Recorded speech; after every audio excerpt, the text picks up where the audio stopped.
Perkenalkan, nama saya Juliana Aling, saya dari kelas M3. Saya ingin mempresentasikan tugas terstruktur saya.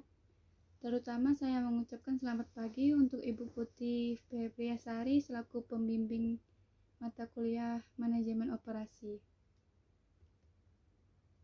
Yang pertama, jelaskan definisi manajemen operasi. Manajemen, proses untuk meraih tujuan organisasi secara efektif dan efisien dengan memanfaatkan sumber daya yang ada. Operation atau operasi, aktivitas untuk menghasilkan produk baik berupa barang maupun jasa. Operation manajemen atau operasi manajemen, serangkaian aktivitas yang menghasilkan nilai dalam bentuk produk dan jasa dengan cara mentransformasikan input menjadi output.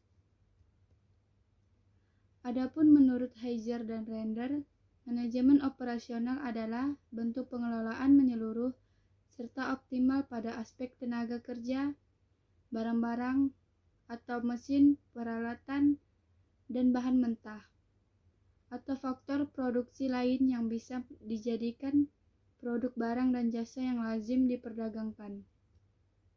Soal nomor 2.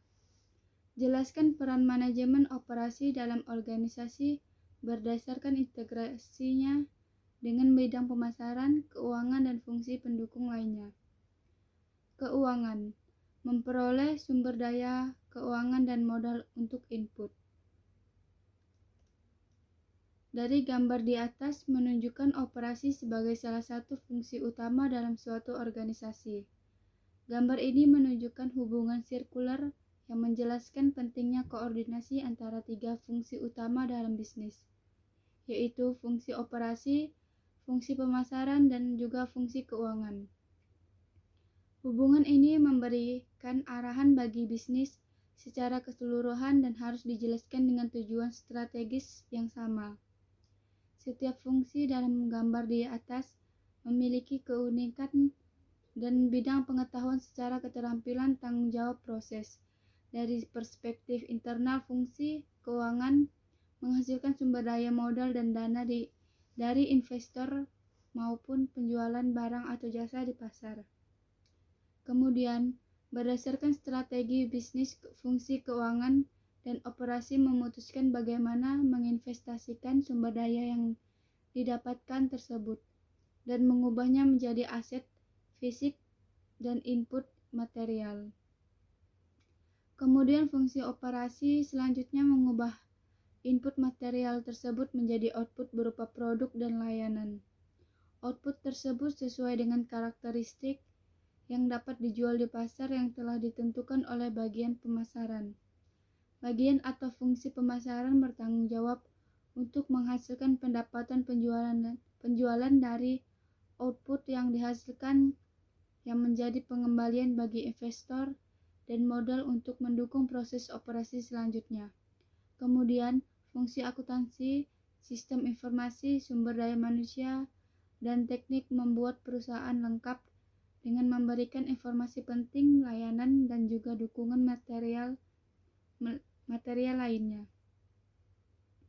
Fungsi-fungsi ini harus saling terintegrasi dan mengejar atau mengarah pada sebuah tujuan yang sama. Keberhasilan perusahaan tergantung pada seberapa baik mereka mampu mengintegrasikan seluruh fungsi-fungsi yang ada di dalamnya. Tidak ada bagian dari gambar ini atau dari fungsi-fungsi ini yang dapat dihentikan tanpa kehilangan efektivitas dan terlepas dari bagaimana departemen dan fungsi dikelola secara individual. Fungsi-fungsi ini selalu dihubungkan melalui sebuah proses. Soal nomor 3, jelaskan perbedaan antara konsumen internal dan eksternal. B. Supplier internal dan eksternal. Konsumen internal adalah setiap orang dalam organisasi atau perusahaan yang bekerja bersama Anda. Sedangkan konsumen eksternal adalah konsumen yang melakukan pembelian atau menggunakan jasa dari internal customer di luar organisasi. Yang B. Supplier eksternal adalah supplier orang di luar perusahaan, termasuk supplier, pemerintah, dan masyarakat yang memasok produk, sedangkan supplier internal adalah semua orang di dalam perusahaan yang menghasilkan produk untuk rekan kerja yang lain di perusahaan atau keterkaitan antar bagian. Soal nomor 4. Jelaskan perbedaan proses operasi di perusahaan manufaktur dan jasa. Perusahaan jasa adalah perusahaan yang menjual produk tak nyata berupa jasa-jasa seperti pengajaran, jasa kebersihan, jasa audit, dan lain sebagainya. Sedangkan perusahaan manufaktur adalah perusahaan yang menjual produk nyata seperti perusahaan dagang, namun barang yang diproduksi adalah barang mentahan. Soal nomor 5. Jelaskan definisi, tujuan, dan contoh proyek dalam dunia bisnis dan kehidupan sehari-hari. Tujuan utama proyek yaitu 1. Menyelesaikan proyek tepat waktu atau lebih awal. 2. Tidak melebihi anggaran. 3. Sesuai spesifikasi guna memuaskan pelanggan. Maka diperlukan project management atau manajemen operasi, sebuah pendekatan sistematis untuk mendefinisikan, mengatur, merencanakan, memonitor, dan mengawasi sebuah proyek. Contoh proyek dalam kehidupan kita sehari-hari atau yang ada di lingkungan kita, yaitu yang pertama, proyek konstruksi, yaitu proyek yang dihasilkan berupa pembangunan gedung, jembatan, jalan raya, jalan tol, dan sebagainya. Yang kedua, proyek penelitian dan pembangunan, yaitu melakukan suatu penelitian dan pengembangan sampai terciptanya suatu produk tertentu dengan maksud dan tujuan untuk memperbaiki atau meningkatkan kualitas suatu produk, layanan, dan sebagainya.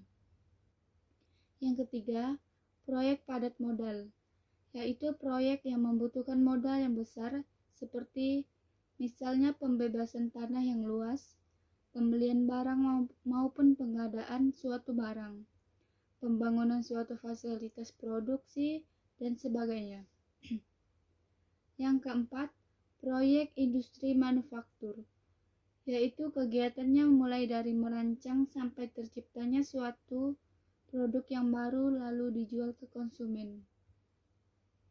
Soal nomor 6. Jelaskan hubungan antara kualitas waktu, biaya dalam pelaksanaan sebuah proyek. Kualitas itu kualitas seperti apa yang kita inginkan. Kalau biaya, berapa biaya yang dibutuhkan. Waktu itu seperti berapa lama durasi yang dibutuhkan. Soal nomor 7. Jelaskan kurva project life cycle.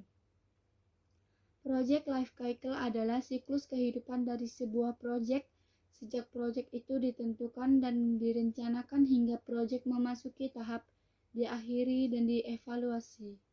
Untuk mencapai kesuksesan project, seorang project manager akan menerapkan tahapan dari project life cycle. Proyek memiliki siklus hidup yang terdiri dari 4 fase utama. Yang pertama, definition and organization. Yang kedua, planning. Yang ketiga, execution. Yang keempat, close out. Soal nomor 8. Jelaskan dimensi-dimensi yang terdapat dalam manajemen kualitas.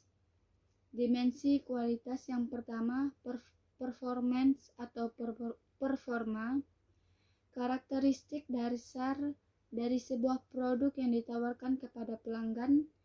Yang kedua, features atau fitur, karakteristik tambahan yang ada pada sebuah produk. Yang ketiga, reliability atau kehandalan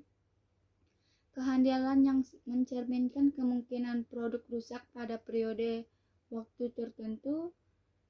Yang keempat, conformance atau kesesuaian, tingkat kesesuaian produk yang dihasilkan dengan spesifikasi yang direncanakan.